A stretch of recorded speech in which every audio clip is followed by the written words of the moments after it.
வீடு வீடாக சென்று மன்றாடினாலும் திமுகவிற்கு விடை கொடுக்க மக்கள் முடிவு செய்துவிட்டதாக அமமுக பொதுச் செயலாளர் டிடிவி தினகரன் தெரிவித்திருக்கிறார். திருப்பூரில் செய்தியாளர்களுக்கு பேட்டியளித்த அவர், தேர்தலின் போது திமுக அளித்த வாக்குறுதிகளை கடந்த 4 ஆண்டுகளில் நிறைவேற்றாமல் மக்களை ஏமாற்றியிருப்பதாக குற்றம் சாட்டினார்.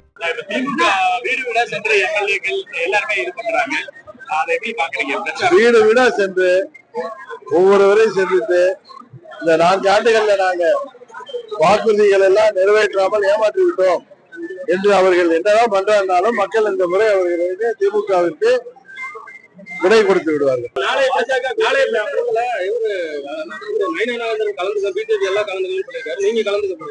இல்லங்க, நாங்க கலந்துக்கல.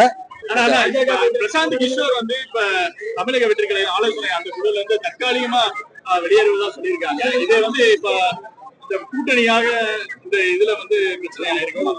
அதை பத்திலாம் எனக்கு ஒன்றும் தெரியாதுங்க. பிரசாந்த் கிஷோரே நான் பார்த்தது இல்லை, அதனால அதை பத்திலாம் எனக்கு தெரியாது.